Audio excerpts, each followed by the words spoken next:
یہ ترمذی اور ابن ماجہ میں حضرت انس ابن مالک رضی اللہ تعالی عنہ سے روایت ہے، حضور نے فرمایا کل بنی آدم خطاؤون وخیر الخطائین التوابون، تمام بنی آدم خطا کار ہیں، خطا کار بھی نہیں، بہت خطا کار ہیں، بہت خطا کار ہیں،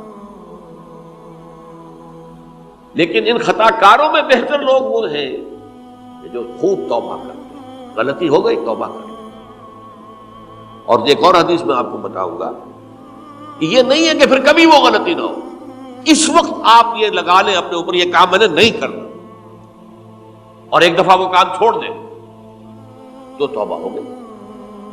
پھر اگر کچھ عرصے کے بعد پھر کہیں آپ جذبات کی رو میں بہہ گئے، پھر کہیں کوئی برے اثرات جو ہے وہ پڑے، پھر غلطی، کوئی بات نہیں، پھر توبہ، پھر ہو گیا پھر توبہ کرو۔ تواب اسی لیے کہا بار بار توبہ کرو۔ تو کل بنی آدم خطاؤون وخیر الخطائین التوابون۔ دوسری حدیث یہ بھی ابن ماجہ اور بہقی میں ہے، حضرت عبداللہ ابن مسعود رضی اللہ تعالی عنہ، التائب من الذنب کمن لا ذنب له، گناہ سے توبہ کرنے والا ایسے ہے جیسے اس نے کبھی گناہ کیا ہی نہیں۔ دھل جاتی ہے، تختی دھل گئی، نجار نے تختی لکھی تھی اس کو دھو دیا، ختم ہو گئی۔ ایک حدیث تو پڑھ کر میں بھی چونکا، یہ اصل میں اسلوب ہے بیان کا، بتانے کے لیے کہ تمہارے دلوں کے اندر مایوسی کا غلبہ نہ ہو جائے۔ مایوس اصل میں جو ہے مایوسی یہ ابلیسیت ہے، نوٹ کر لیجئے اس کو۔ مایوسی ابلیسیت کا عکس ہے۔ مبلس کہتے کسے؟ جو مایوس ہو گیا۔ ابلیس سب سے بڑھ کر مایوس جو ہے وہ ابلیس، اسے معلوم میرا چھٹکارا تو نہیں ہے، لہذا میں جتنوں کو اپنے ساتھ لے کر جہنم میں جھونک دوں یہی میری کمائی ہے، میں نے تو بچنا نہیں۔ تو ابلیس کہتی ہے اس کو جو انتہائی مایوس، مبلس، جو رحمت خدا بندی سے مایوس ہو چکا۔ اب اس کو دور کرنے کے لیے حدیث سنیے، اور یہ حدیث مسلم شریف کی ہے، صحیحین کے اندر، حضرت ابو ہریرہ سے۔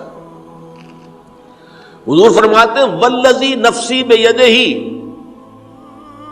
قسم ہے اس ذات کی جس کے ہاتھ میں میری جان ہے، لو لم تذنبوا، اگر تم لوگ گناہ نہ کرتے، لذهب اللہ بکم، تو اللہ تعالیٰ تمہیں لے جاتا کہیں اور، وَلَجَاءَ بِقَوْمٍ يُذْنِبُونَ، اور پھر کسی ایسی مخلوق کو پیدا کرتا ہے جو گناہ کرتے، فَيَسْتَغْفِرُوا اللَّهَ، اور پھر وہ اللہ سے استغفار کرتے اور توبہ کرتے، فَيَغْفِرُ لَهُمْ، اور اللہ تعالیٰ انہیں معاف کر دیتا۔ اسی سے ملتی جلتی ایک حدیث ہے، یہ امام احمد اور امام بہقی لائے ہیں، اور اس کے راوی حضرت علی ہے رضی اللہ تعالی عنہ۔ ان اللہ یحب العبد المؤمن المفتن التواب، ان اللہ یحب، اللہ تعالیٰ محبت کرتا ہے اپنے اس بندے سے، العبد المؤمن، جو مومن ہو۔ اس کی ایک اور بڑی پیاری حدیث آئے گی، المفتن التواب، جو بہت فتنوں میں مبتلا ہو جاتا ہو اور پھر بہت توبہ کرتا ہو، مفتن التواب، لیکن ساتھ ہی پلٹتا ہو، رجوع کرتا ہو، پھر اللہ کے حضور میں حاضر ہوتا ہو، پھر معافی مانگتا ہو۔ اللہ تعالیٰ کو اپنا ایسا بندہ بہت پسند ہے۔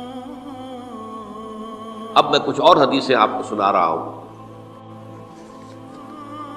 توبہ کا دروازہ دو اعتبارات سے کہا گیا ہے کہ ایک وقت آنے پر بند ہو جاتا ہے۔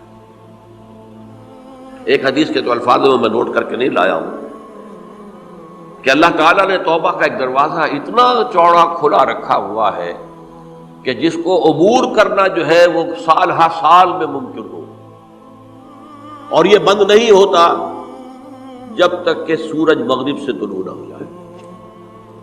یہ قیامت کی جو آخری، قریب قیامت کی جو آخری نشانیاں ہیں ان میں سے وہی حدیث میں آپ کو سنا رہا ہوں، عن ابی ہریرہ رضی اللہ تعالی عنہ، اور یہ مسلم شریف کی روایت ہے،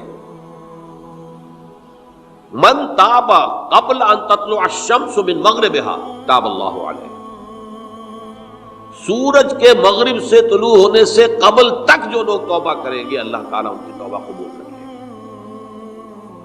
البتہ جب وہ قیامت کی وہ نشانی ظاہر ہو جائے کہ سورج مغرب سے طلوع ہو رہا ہے، اب دروازہ توبہ کا بند ہے۔ اب اس کے بعد اگر توبہ کوئی کرتا ہے تو اللہ تعالیٰ اس کی توبہ کو قبول نہیں کرے گا۔ یہ تو اجتماعی سطح پر ہوئی، انفرادی سطح پر۔ عن عبداللہ ابن عمر رضی اللہ تعالی عنہما عن النبی صلی اللہ علیہ وسلم قال ان اللہ عز وجل یقبل توبۃ العبد ما لم یغرغر۔ یہ ترمذی میں ہے، حضرت عبداللہ ابن عمر رضی اللہ تعالی عنہما سے کہ اللہ تعالیٰ اپنے بندے کی توبہ قبول کرتا ہے جب تک کہ وہ جسے ہم کہتے ہیں گھنگرو نہ بولنے لگے حلق کے اندر، جبکہ نزع عالم نزع ہو اور جان جو ہے وہ آ کر پھر یہاں اٹکتی ہے، تو اس وقت تک دروازہ کھلا ہے توبہ۔ لیکن جب یہ شکل ہو گئی تو دروازہ بند ہے۔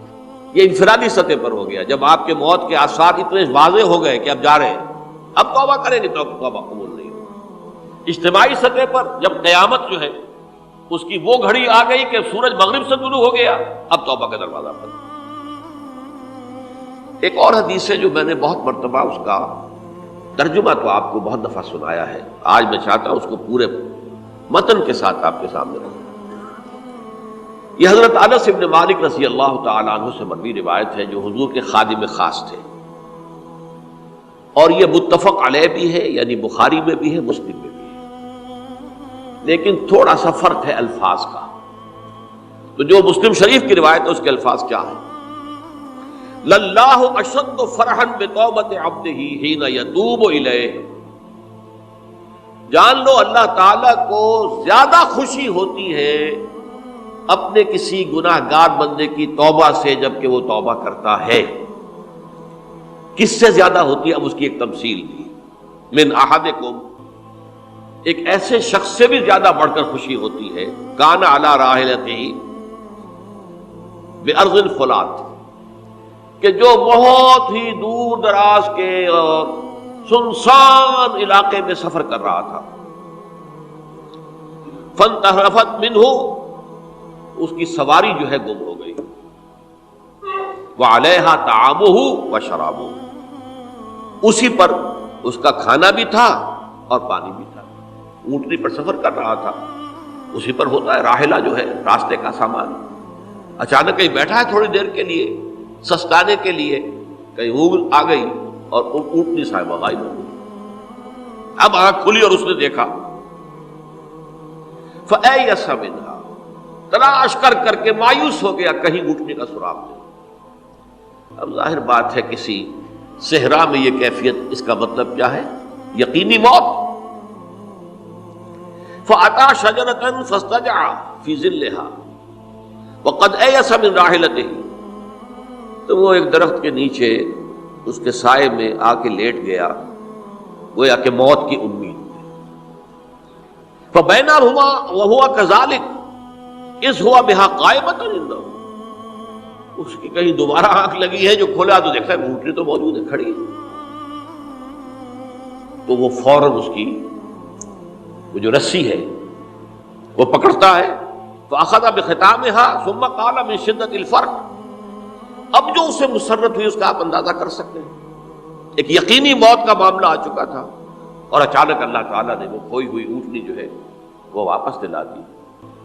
تو وہ کہنا تو یہ چاہتا تھا، اللہ تو میرا رب ہے، میں تیرا بندہ ہوں، لیکن جسے ہم کہتے ہیں کہ خوشی کی انتہا فرط مسرت میں ایسی زبان لڑکھڑائی، اس نے کہا اللہم انت عبدی وانا ربک،